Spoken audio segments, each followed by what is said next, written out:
শুধু একটা হাদিস আপনাদের সামনে বলি। মুহাম্মদ সাল্লাল্লাহু আলাইহি সাল্লামের অগ্র পশ্চাতের গুনাহ মাফ, আগের পরের গুনাহ মাফ। সূরা ফাত 48 নম্বর সূরার 2 নম্বর আয়াত অধ্যয়ন করবেন।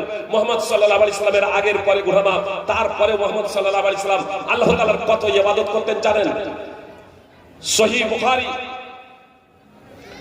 বুখারী মুগিরা এবং আয়েশা রাদিয়াল্লাহু তাআলা আনহা থেকে হাদিস বর্ণিত আছে, এত দীর্ঘ সময় ধরে নামাজ আদায় করতেন, রাতে কিয়ামুল লাইল করতেন, তাহাজ্জুদের নামাজ পড়তেন।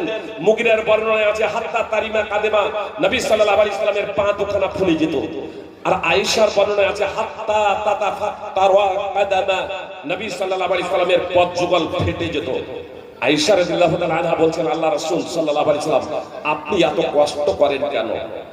আপনার তো আগের পরের সব গুনাহ মাফ।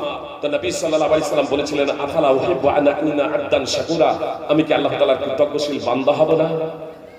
একদা রাসূল সাল্লাল্লাহু বুখারী মুসলিমের হাদিস, একদা রাসূল সাল্লাল্লাহু আলাইহি সাল্লাম মা আয়েশার কাছে আছে। আল্লাহ রাসূল সাল্লাল্লাহু আলাইহি সাল্লামের স্ত্রীদের মধ্যে একমাত্র আয়েশাই ছিলেন কুমারী, তার বিছানায় আছেন। রাত গভীর রাত্রে আয়েশাকে বলছেন, ইয়া আয়েশা জারিনি আতাআব্বাদুল লাইলাতা লিরাব্বি, আয়েশা তুমি আমাকে ছাড়ো, আমি আমার প্রতিপালকের জন্য এই মুহূর্তে ইবাদত করব। এই গভীর রাত্রে উঠে আমি আমার প্রতিপালকের ইবাদত করব।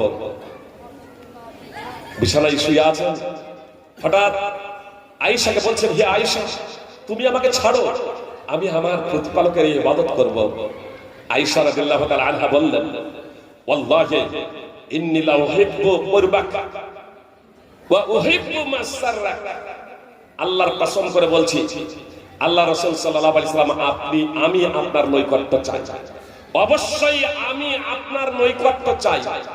আল্লাহ রাসূল আমি আপনার সাহচর্য চাই। আল্লাহ রাসূল আমি আপনার সাথে এক বিছানায় শুয়ে থাকতে চাই। কিন্তু আমি এটাও পছন্দ করি আল্লাহ রাসূল, যে আপনাকে যা আনন্দ দেয়, আপনাকে যা আনন্দ দেয়, যা করলে আপনি আনন্দিত হবেন, যা করলে আপনি খুশি হবেন, সেটাও আমি পছন্দ করি। অতএব আপনার জন্য যদি এটাই আনন্দদায়ক হয়, আপনাকে যদি এটাই খুশি করে যে আপনি এখন উঠে আল্লাহর ইবাদত করবেন, তা আমি এটাও পছন্দ করি। অতএব আপনি উঠতে পারেন। মুহাম্মদ সাল্লাল্লাহু আলাইহি সাল্লাম দাঁড়িয়ে গেলেন, নামাজ পড়তে শুরু করলেন।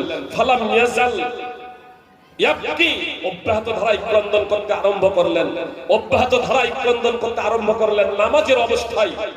হাত্তা বাল্লা লিহিয়াতুহু, অবশেষে মুহাম্মদ সাল্লাল্লাহু আলাইহি সাল্লামের দাড়ি ভিজে গেল, দাড়ি ভিজে গেল। ফালাম ইয়াজাল ইয়াবকি, আবার মুহাম্মদ সাল্লাল্লাহু আলাইহি সাল্লাম ক্রন্দন করে যাচ্ছেন। মা আয়েশা রাদিয়াল্লাহু তাআলা আনহা বলছেন, নবী সাল্লাল্লাহু আলাইহি সাল্লামের অশ্রু দ্বারা মাটি সিক্ত হয়ে গেল, মাটি ভিজে গেল। ফজরের সময় হলে বিলাল রাদিয়াল্লাহু তাআলা আনহু এসে আযান দিতে শুরু করলেন। আযান দিয়ে দেখছেন বিলাল রাদিয়াল্লাহু তাআলা আনহু যে রাসূল সাল্লাল্লাহু আলাইহি সাল্লামের অশ্রু ঝরছে, অশ্রু ঝরছে, ক্রন্দন করছেন। বিলাল রাদিয়াল্লাহু তাআলা আনহু বলছেন, আল্লাহ রাসূল আপনার আগের পরের সব গুনাহ মাফ, আগের পরের সব গুনাহ মাফ, এত ক্রন্দন করেন কেন আল্লাহর ইবাদতে? আল্লাহর ভয়ে আপনি এত ক্রন্দন করেন কেন? তো নবী সাল্লাল্লাহু আলাইহি সাল্লাম বললেন, আফালা উহিব্বু আন আকুনা আবদান শাকুরা, আমার অগ্র পশ্চাতের গুনাহ মাফ ঠিক আছে, আমি কি কৃতজ্ঞশীল বান্দা হওয়াকে পছন্দ করব না? যে মহান আল্লাহ তাআলা আমার আগের পরের সব গুনাহ মাফ করে দিয়েছেন, সেই মহান আল্লাহ তাআলার কৃতজ্ঞশীল বান্দা হওয়া কি আমি পছন্দ করব না? তারপরে মুহাম্মদ সাল্লাল্লাহু আলাইহি সাল্লাম বললেন, ওয়াইলুল লিমান কারাহা ওয়া লাম ইয়াতাফাক্কার ফিহা, কোরআনের আয়াত পড়বে। মুহাম্মদ সাল্লাল্লাহু আলাইহি সাল্লাম তার আগে বলেছেন যে আমার উপরে কোরআনের আয়াত অবতীর্ণ হয়েছে, যে আয়াত পড়বে অথচ এই আয়াত নিয়ে চিন্তা ভাবনা করবে না, তার জন্য ধ্বংস। কোরআনের আয়াত পড়বে অথচ চিন্তা ভাবনা করবে না, তার জন্য ধ্বংস।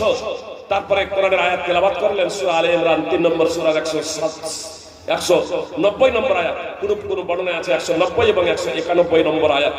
সহিহ ইবনে হিব্বান হাদিস নম্বর 620, যেখানে রয়েছে ইন্না ফি খালকিস সামাওয়াতি ওয়াল আরদি ওয়া ইখতিলাফিল লাইলি ওয়ান নাহার লাআয়াতিন লিউলিল আলবাব, নিশ্চয় আসমান সমূহ এবং পৃথিবীর সৃষ্টিতে এবং দিবারাত্রির বিবর্তনে বুদ্ধিজীবীদের জন্য রয়েছে অনেক নিদর্শন।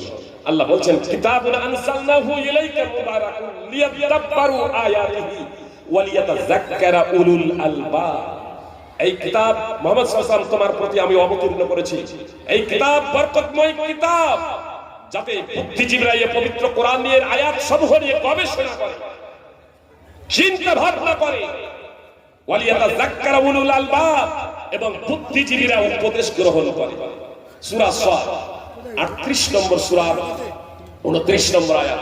সুপ্রিয় ভাই এবং বোন, আসলে আমরা কোরআন এবং সুন্নাহ অনেকেই জানি না, আর যারা জানি অনেকেই কোরআন এবং সুন্নাহর ভাবার্থ জানি না, আর যারা অল্প জানি কোরআন এবং সুন্নাহর গভীরে অনেকেই প্রবেশ করেনি। অনেকেই কোরআন এবং সুন্নাহর গভীরে প্রবেশ করেছি। কোরআন শুধু রিডিং পড়ার জন্য নয়, কথা খুব মনোযোগ দিয়ে শুনুন, কথা শেষ করে দিচ্ছি। কোরআন শুধু রিডিং পড়ার জন্য নয়, বরং কোরআন আপনি পড়বেন এবং তা নিয়ে চিন্তা ভাবনা করবেন।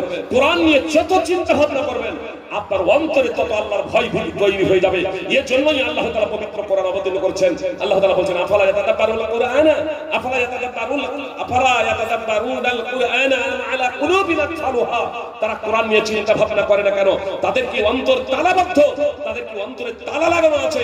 কোরআন আপনি পড়বেন, আপনি কোরআনের অর্থ বুঝেন না বুঝেন, বর্ণে বর্ণে 10 করে নাকি পাবেন, কিন্তু এর জন্য মূলত কোরআন আসেনি।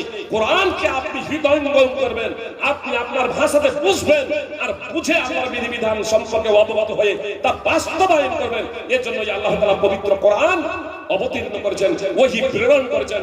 সুপ্রিয় ভক্তবৃন্দ ও ভগীরগণ, আপনাদের কাছে আমার বিনীত অনুরোধ, আসুন আমরা ইসলামকে যথাযথভাবে বুঝার প্রচেষ্টা করি, পবিত্র কোরআন এবং সুন্নাহকে যথাযথভাবে বুঝে মূল্যায়ন করি, জীবনে বাস্তবায়ন করি, তাহলে ইনশাআল্লাহ আমরা এই বিপদ থেকে